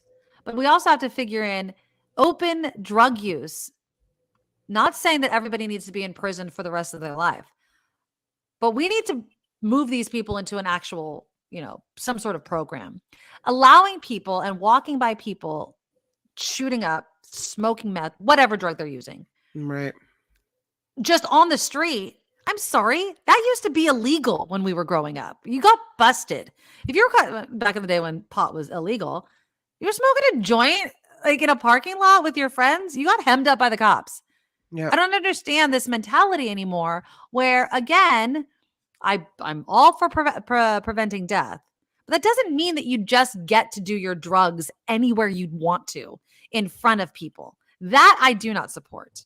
Move them off the street, get them into some sort of treatment program. It's either that or you got to spend whatever, let's say, I don't know, 2 weeks in jail. I don't know what punishment it's supposed to be for open air drug use. You're going to be without your drugs for 2 weeks in jail. Do you want to do that, or do you want to go to a drug program? You choose, right? So yeah, it's really complicated. It made me so uncomfortable to watch. And Heather says it's not sanctioning drug use. It's just acknowledging that drug use happens. Mhm. It's risk management, not enablement. It's a good point. It's a fine line sometimes though, right? It's a fine line between enabling something, right? Yeah. And just dealing with the problem as it is, as it comes. Yeah, it's difficult, and San Francisco's up to its eyeballs in this problem, and it's obviously spreading everywhere because drug addiction knows no boundaries, obviously. So yeah, it's gonna be a tough one. So we'll see what happens. Again, I haven't heard of another one of these pop-up safe injection sites yet, but that was the one in San Francisco. Okay, do you have headlines? Yeah, I know we just I did. do. Okay, perfect. If Let's you do want- some if you want 'em, headlines. I got 'em We're if you gonna- want 'em. Okay, good, because I'm going to refresh my thing because my Okay. computer keeps freezing. Uh-oh. And then when we come back, we'll have a little bit of a funny opinion piece on bodies, hair, and boobs. Okay, Oh. body, hair, and boobs. Is that a good enough tease, Kim McAllister? I think bodies, hair, and boobs works for me. Okay, so we're going to try to squeeze in all the body, hair, and boobs that we can in the last part of this show. That's all after Kim's news. Now, from around the world to up your street, the Nikki Medoro Show presents News Czar Kim McAllister. We do have a bit of breaking news actually this morning, and it is in regards to United Airlines. So United Airlines has issued a nationwide ground stop due to equipment outages. The ground stop is scheduled to last until 2 p.m. Eastern. So what's that, 11 our time? The flights that have not departed will be held at their departure point, while flights in the air will continue on to their destination. But again, United Airlines has issued a nationwide ground stop due to equipment outages, again, until at least 2 p.m. So that's new. The Capitol Hill attending physician says Senator Mitch McConnell did not suffer a stroke, nor does he appear to have seizure disorder. Well, then what is it? We're all wondering. We all want to know. Here's a picture of Mitch McConnell for you. There you go. Well, of course, we've seen him freeze up at least twice now. The questions raised after the most recent episode last week, where the senator seemed to freeze up during a press conference again. This was his second such episode in the public in the last month. Dr. Brian Monahan saying today McConnell has no signs of a stroke, TIAs, Parkinson's, or other movement disorder following extensive testing and consultation with neurologists. The senator recovering from a concussion suffered earlier this year. So it's not a stroke. You're not having TIAs, not Parkinson's. I don't know. They might just be recovering from the concussion, apparently, is what they're saying. Former Trump White House Chief of Staff Mark Meadows pleading not guilty to charges in the election interference case in Georgia. That is the latest there. Meadows and 5 other co-defendants waived their rights to formal arraignments and pleaded not guilty today. They face racketeering charges for allegedly trying to overturn the state's 2020 election result. And singer Jimmy Buffett died after a 4-year battle with Merkel cell skin cancer. I know this happened a couple days ago, but we haven't been on the air since. So it's according to an obituary posted on his website. Dr. Vernon Sondak with the Moffitt Cancer Center in Tampa says it's a rare cancer. It's usually found in older people with a history of sun exposure or suppressed immune systems, called Merkel cell skin cancer. So, was that Jimmy? I'm sorry, I just came back. Jimmy was that Buffett. Jimmy Buffett? Yeah. Yeah. That is so sad. I was talking to Brett yesterday in San Francisco, and I was like, of course, it's a rare form of skin cancer that he has, but just this whole idea of Jimmy Buffett always being on the beach in the sunshine kind of thing, like it always Yeah. makes you wonder. I'm like, well, he was wearing sunblock. I know that's a rare form, so I don't know if that's necessarily the cause of it, but so sad. It's odd when people whose music you've just grown up listening to pass away. It was just sad news over the weekend. Yeah, and he seemed kind of young for it too. I mean, I don't think anyone really, outside of his family would have expected, that didn't know that he was suffering from this. But I found myself listening to Jimmy Buffett songs that I normally wouldn't have looked up, but Margaritaville and Come Monday and those songs, and just remembering, he gave us some good songs, and it's kind of my vibe, that whole beach vibe and relaxed and whatever.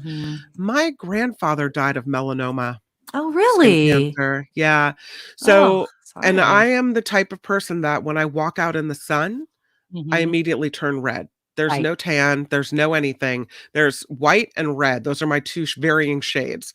So I'm highly at risk for this. And it's so preventable, but also, so easy to overlook something. So yeah. And then having moles checked, like my husband has hella Yeah. moles, and I'm not saying they're cancers, but it always concerns me. You know what I mean? And then under the hair and all those crevices in your body. Have you ever had your moles checked, Kim? I haven't, but I probably need to. What is that? Anybody in the comments ever had something like that done? I always wonder, do you have to stand there butt naked so they could check every inch of I you? don't think so. I think you lay on the table in your gown and the dermatologist goes over your body with a microscope. But Yeah. like everywhere? Because Because sometimes you can have moles in some interesting places. And I'm they're not trying to be like probably- graphic here, but it's like, are they checking under and over, and you know what I mean? Like, how does that Yeah. work? I don't know. I don't know. I don't know how it works, but we all need to go get it done. Go in there and get your body checked. There you go. Right? Right. I don't know. I mean, nobody wants to. It's like nobody wants to be, Uh-huh. combed over with such. Yeah. Heather says she's had it done. It's fine. It's important. Randy says, yes, I go to a dermatologist for a yearly inspection. He checks everywhere. All the stuff, Nancy says. Everywhere. Yeah. It's probably not as bad as a pap smear, so I don't know what we're worried about. Just go get it done. No, yeah, exactly. But I'm just, you got to put yourself in the right frame of mind. If I'm signing up for something, I want to know what I'm signing up for here, right? Like, Yeah. it's okay if you want to check everywhere. I just want to make sure that I'm prepared for you to check everywhere.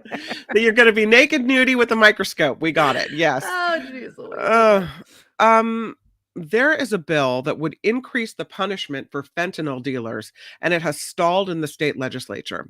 This bill is known as Alexandra's Law. It would charge dealers with murder in the event someone they sell fentanyl to dies of an overdose. Alexandra's Law is named after 20-year-old Alexandra Capilauto. She died of a fentanyl overdose in 2019. This bill was filed by a Republican, but the Democratic-controlled Assembly blocked it in committee and submitted a new version. Today, Republicans plan to attempt to force Democrats to pass the bill or put the idea on the ballot in the next election. So we'll see. You and I may very well be deciding this one. Speaking of medication, California's pharmacies are making an estimated 5 million prescription errors every year. It's the finding of the state's Board of Pharmacy, which says the numbers have to be estimated because pharmacies are not required to report errors. What? No, they don't have to. But that could change if a bill working its way through the state legislature here in California becomes law. Most of the mistakes are made by big pharmacies like CVS and Walgreens, where a pharmacist will fill hundreds of prescriptions on a typical day. 9,000 people die every year in America because of prescription errors. You believe they don't have to report that? Come on. Well, and I wonder is it the wrong drug? Is it the wrong dose? I'm sure it's a bunch of different Sure, it's kind all of the above. errors, right? Right. That's scary. And then how are you supposed to know? Right? You just trust the fact that the pharmacist knows what the hell they're doing. You just swallow it and inject yourself and all sorts of things. So That's right. that's scary. I mean, you have to think most of the time it doesn't happen, right? I mean, your chances are probably slim, but it does happen because human error, and especially when they're that busy. If you've ever stood in line at a CVS and you see them furiously working back there, I could see the wrong label getting slapped on the wrong bottle. Absolutely. Jeez, yeah. But at least admit it and report it, and let's, come up with some safeguards to I'm make sure it sure doesn't happen. if you make a mistake and the person doesn't die, I mean, then you might not know. It has to be an estimate because let's just say I put 2 more pills in the bottle than are supposed to be in there. That's the type of error. I don't know if I'm going to be notified of that. And if I don't know that I'm doing it. Oh, you went away. I think if the person doesn't die, they're for sure coming back to the pharmacy and saying, you really screwed up here. Well, right? It matters what the problem is, right? Yeah. I mean, if the problem is I got 2 extra whatever pills, okay, that's one thing. If it's this doesn't make me feel right, I don't know what's in this bottle, okay, that's different. But it's also the onus is on the person getting the prescription to know that and will also come back. And I don't know how often that happens. Yeah, I don't know either. But I hope they pass the law. I mean, it seems like something so ridiculous that it's not a law already. Let's go on to Alex Murdaugh because there are attorneys for this convicted killer who and disbarred former lawyer Alex Murdaugh filing now a new motion for a new trial. Murdaugh was convicted in March of killing his wife Maggie and son Paul. Now his defense team is planning on holding a news conference soon to discuss their newly filed motion for a new trial. That's a crazy story. I don't know if it's on Netflix or one of them that has the whole kind of thing with his son, and this family is the poster child of money gone wrong. Like too much money, too much influence of officers and things like that you don't think that you can never be found guilty of something, and then that's what happens. Well, it's interesting. I mean, you have so much money, I guess you can keep going at, trial. Yeah, just because I got a guilty verdict doesn't really mean anything, right? I mean, kill your wife and son. Yeah, I think that at some point someone's gonna be like, you might have taken it a little too far. Jesus. I'll just keep going, back to court as long as it takes for me to get what it is that I want. I don't know. Okay, let's go on to Mr. Enrique Tarrio. He is a former Proud Boys leader, and today he is set to learn his fate for his part in the January 6th attack. Tarrio was not at the actual riot. He was arrested days earlier for burning a Black Lives Matter banner at a DC church, but prosecutors are asking for Tarrio to get 33 years in prison on his seditious conspiracy conviction for his role in organizing things ahead of time. Yeah. So, yep. Crazy. Protesters in San Francisco rallied outside the Cruise headquarters yesterday. the robotaxi crews. They Mhm. say the autonomous vehicle maker is taking away jobs and also making the streets totally unsafe. And so Cruise says its robotaxis are safer than vehicles driven by humans, but Of there was a course. big protest outside the Cruise building and people are saying, get them off the street. I think it's so funny that, like, remember, so taxi cab drivers were pissed at the ride sharing people, right? And now the ride sharing people are pissed at the autonomous vehicle people. It Yeah. sucks when technology makes you obsolete. Yes, that totally Um, happens. let's talk about this guy. We talked about him before, but the soccer kiss coach, remember Oh, this yeah, yeah, guy? yeah, yeah, yeah. Okay, this woman soccer coach in Spain is finally being fired after that non-consensual kiss. Jorge Vilda being fired after Luis Rubiales forcibly kissed forward Jennifer Hermoso at the Women's World Cup final. Soccer chief Rubiales was given a 90-day suspension by FIFA. FIFA, Spain's Soccer Federation, said in a statement about Vilda's firing that his work was appreciated and attributed the World Cup achievement to him. And thank you for your service. Sayonara. Sucker, you're out. Bye. Mhm. Don't let the door hit you on the way out, apparently. Lastly, a U.S. Open match had to be stopped after a spectator was accused of yelling Nazi propaganda. What? I'm telling you, first they're smoking pot and they're mellow at the US Open. Now they're making all kinds of a to-do. Jesus. German player Alexander Zverev told the chair ump the man was using the most famous Hitler phrase there is. Security removed the man and Zverev ended up winning the match to the applause of the New York City crowd. So it was a player that said, nope, that guy goes. But Good. in Germany, they don't tolerate that. No. At all. So I'm No. sure he heard it and was like, not Mm-mm. doing it. Get out of here. Yeah. Exactly. Again, this report crowdfunded. We thank you for your support of the Nikki Medoro Show. The NikkiMedoroShow.com is our website. It's how you can find all the information on how to support the show if you're so inclined. I'm Kim McAllister on the Nikki Medoro Show.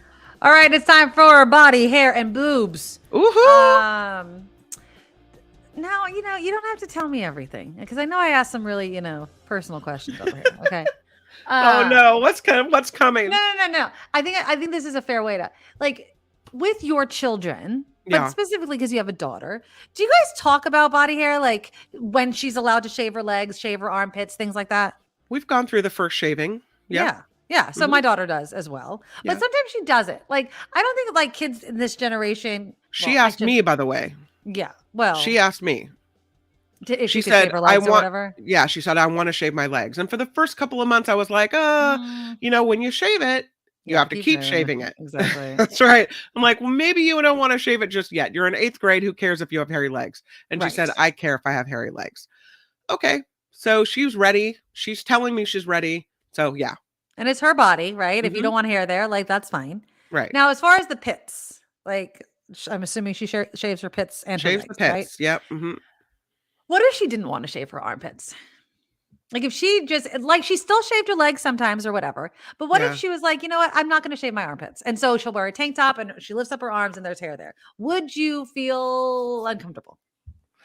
I would not, but I would explain that you can do that, but you might get some funny looks and some people Mhm. might call you, that's the girl that doesn't shave her armpits.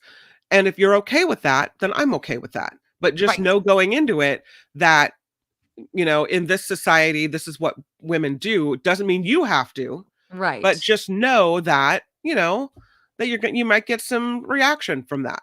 And that's Right. okay. And that is okay. Mhm. Now I'm going to show you a picture. This is Paris Jackson. This is the daughter of the late Michael Jackson. Mhm. And so she was doing this video where she's putting her hair up in a ponytail as she's talking, which people, especially girls, do. They're just mindlessly putting their hair up. I don't know if you can see it very well, but she has armpit hair. Now, apparently everybody was like in the comments talking about her armpit hair. Some were like, oh my God, she has armpit hair. Some other people were like, oh, she's raising her arms to show off her armpit hair. Mhm. Her armpit hair looks long enough that she probably has forgotten that it's there, right? Like, it's not like it's stubble, like she's just trying to fat on. It's grown out, right? It's definitely significantly longer. Um, and I don't know what the hang up is with armpit hair. Like, so if, for instance, if I look at my daughter, I'm like, oh, it's getting a little long on your armpits. She would tell me in no uncertain terms, like, don't tell me to shave my armpits. Like, I am not to comment on anything like that. And that's fine with me, right? Like, she'd let me know. She's like, I'll shave it when I want to. I won't shave it when I don't want to. Now, she doesn't have armpit hair like this, but it really makes me wonder this whole idea of what women can have and not have that men can have without people batting an eye. Obviously, men are allowed to have armpit hair in society. Like, you're allowed to have armpit hair as a woman, but again, like Kim was saying, people will make comments, just like Paris Hilton. Men are allowed to show their nips, right? They can take their shirt off anytime they want to, pretty much. Their nipples can show. Even if they're, bigger men, and so they might have more breast tissue, still show all of your tatas if you want to. There seems to be no problem with men showing off their nipples or any parts of their breasts. But if something like this happens, now this is Florence Pugh. She was wearing this really beautiful dress. It was a Valentino pink dress. And obviously, if you are watching the show right now, you can see plain as day her nipples. She did that on purpose. Well, she knew the dress that she was wearing, and she wasn't going to wear a bra. And she does say, she had this Instagram post, right? And she's like, I knew. She's like, I was excited to wear it. Not a wink of me was nervous. She knew that there was going to be commentary on it. She didn't care the positive or negative. Right. But this is what she wrote. And she's like, it isn't the first time, and certainly won't be the last time, a woman will hear what's wrong with her body by a crowd of strangers. What's worrying is just how vulgar some of you can be. And she's like, and here's the question. What's more concerning is, why are you so scared of breasts? Small, large, left, right, only one, maybe none. What is so terrifying? It makes me wonder what happened to you to be so content on being so loudly upset by the size of my boobs and body. And she's all, and she's like, and it's all over two cute little nipples. Because again, it is a beautiful dress that she's wearing. I know you can't see a lot of it there, but it's a Valentino dress. It's really a gorgeous, gorgeous dress. And she didn't want to wear a bra with it. Now, should she have? I mean, no. Women I think she looks amazing. hide their nips? But I have to say, she wore that dress knowing there would be controversy and knowing she'd be drawing attention to herself. Right. If you don't want to draw the attention, you put a little tank top underneath the dress, right? I mean, and it might be not my choice to showcase my wares to the public, but she looks amazing. And if that's her choice, then go do it. I don't think there should be any different rules for topless men than topless women. What, because our boobs are somehow, you think they're a sex toy or they're sexual to you that we have to cover them up? Right. No. And see, this is the thing about boobs that just, it's such a contradiction of why women should have to cover their breasts, right? Now, I'm supposed to have to cover my breasts because they've been sexualized, not by me, like, right? Like, it takes another person to sexualize my own breasts. I walk around my house all the time. I'm not getting turned on by walking by myself in the mirror, right? And then it's like, well, no. So then why can men wear it? Well, men's breasts don't serve any sort of purpose, right? Like, women's breasts are supposed to feed. So now, all of a sudden, even if I use them in the way that God or whatever intended to feed children, I still must cover up because I'm still being sexualized in this way. Now, do I think we're ever going to get to a point where if a woman is hot in the summer sun and wants to rip off her shirt without a bra on, that she's going to be welcomed with open arms to society? Unfortunately, no. I think that there's just this double standard. And you know what? I love everybody that's saying, and Calvin's like, I'm pro boob. All this sort of thing, more power to her. And I'm not saying you guys are lying, right? I'm not saying that at all. But what I am saying is that if you saw it live and it wasn't just this conversation that we were having on YouTube, right? Or just an image of an actress with her nips out. If you actually were walking down the street and a woman in front of you was hot and took off her shirt and wasn't wearing a bra, how okay would you actually be about it? Because that's where the rubber meets the road, right? Well, Are you gonna because of hide your kids' eyes? society, I'd be surprised. I wouldn't hide anybody's eyes. I'd be like, oh, okay, guess we're doing So that. you're walking down the streets at, let's just say, Yeah. Petaluma with Jacob, Yeah. and a woman just whips off her shirt, no bra, and you're like, "Look at that beautiful woman, Jacob." You wouldn't Trust like me. steer him another way? Sadly, Jacob's he's like, seen "Hey." it. She's seen it before. Yeah, but it's different. The poor kid is probably scarred. Like, I don't want to It see is my mother. totally I'm sorry. There's a difference between your tatas and somebody else's tatas. I'm Do sorry. you think that there's a difference between how boobs look? Like hers are cute little, don't get in the way, but what if they're giant bazongas that are like flopping back and forth every time she takes a step because they're big and they need a little support? Yeah. Right? Is there a difference to you in who can wear that dress? No. I mean, for me personally, like I don't give two licks. If you like the dress on you, wear the dress, right? Okay. Like you're wearing it, not me. Yeah. Like if you feel comfortable and you zip it up or tie it up or whatever the hell how you put the dress on and you feel comfortable, that's great. You know, there is this trend apparently amongst Gen Z of ditching said bras. It happened during the pandemic, right? Well, I mean, I am a firm believer in if You you know don't have to me. wear a bra, do not wear a bra. The Like, pandemic came and all of a sudden I was like, oh, I I don't have to know what wear a a bra bra is. every What day. is That's that? awesome. Yes. And then I'm like, nobody's really paying attention to whether I shave my legs or not. That's awesome. Well, and that's how it should be. Like, do what you want to do with your own Yeah. body. Now, I personally, so my daughter, who again, I'll buy her bras. I'm like, let me know if you need new bras, those sorts of things. Yeah. I'm of the age where I know, I have my set of bras, and unless they get old, I'll replace them. But I'm not a huge bra wearer. I don't Right. need to wear said bras. Yeah. But apparently, Gen Z and members of Gen Z that are way more well endowed than I am are ditching the bras. Here's one video that's showing the trend of bigger breasted girls not wearing bras. Without a bra, my girl reached my belly button. Oh my. Which, Yes. on one hand, I get like that could be uncomfortable, but on the other hand, okay. I mean, I feel like bras are supposed to make these breasts look a certain Yeah. way. Why? Your breasts look this way. I don't know. As a not well endowed woman, I don't really have much Yeah. skin in the game here. But would you would you go out, Kim, without a bra on?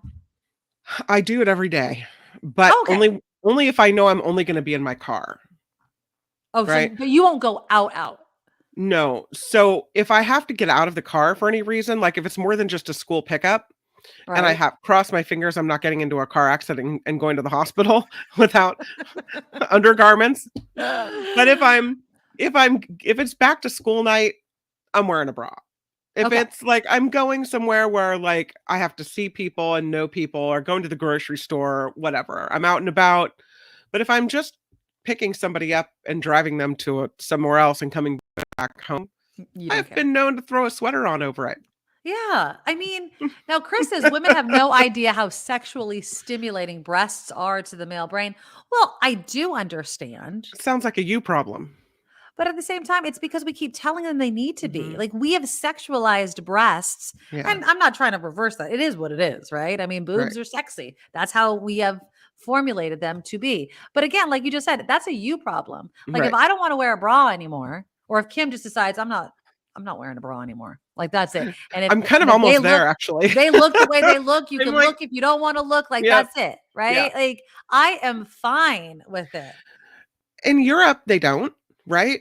They go topless and it's fine. There's I feel places like in in Europe, they're Europe where way less prudy than we are. It's like it's we totally try to act like fine. we aren't, but we are such prudes when it comes I to mean, this if kind of Florence crap. had worn that dress and in France, she would have gotten where Oh, was she yeah. in France or LA? If she was in France, it would have been like, oh yeah, we see that every day on the beaches of here. It's It fine. was in Rome. She was in Rome. Oh, But she of was course, in Rome. the picture, of course, was Yeah. international. And so, of Yeah. course, Americans have to weigh in on it. And Mm. I'm all for the tatas. Let them out. Whether you have them covered with fabric or not, it's not anybody else's problem. Do you? Oh, Harry, I hope you're watching from work. You have to let us know. We were talking about that the other day. Harry, thank you so much for the $5 Say hi to your donation to boss. our super chat. Yes, thank you, thank you, thank you. Also to OCB gave us a $5 donation and a yay to the new mic. Yeah, I like it. It sounds a little different in my ear, but let's keep it going. You guys let me know. A quick reminder, I am getting my Nikki's favorite box that I'm going to be raffling off together. I think I might slow roll. Do you think I should tell people what's in the box? Or should I give hints to what's in the box? You guys let me know. I think you should give hints to what's in the box, or But not maybe everything. some things, but not every. Well, it might be. It's I like don't a know. People mystery might box. want what's in the box. Well, it's some of my favorite things. If you Yeah. guys know me and love the show, then a lot of these things are going to be found in there. So I almost have everything together. Some things are still being delivered. And so we're going to start opening up the raffle. You guys can buy raffle tickets, and then we'll do a raffle drawing live probably at the end of the month. So that is all coming in this month of September. All right, please click the thumbs up button to show your support of the show. It's quick, it's easy. We absolutely love it. But the number one thing you can do is become a Medorable by going to thenikkimedoroshow.com, thenikkimedoroshow.com, and signing up for whatever amount you can afford once a month. Become a Patreon subscriber. We really do appreciate it. We need it. This is a 100% crowd-funded show, and we can't do it without you. All right. We will talk tomorrow. Everybody go to Mark Thompson and then stay for the after party live. All the links are found in the About section of this channel. All right. Have a good one. Bye-bye. Nikki, you're all so awesome. You're proud, like a beautiful blossom. You're all so the best. I really can't rest. You're all so awesome. Wow. Okay.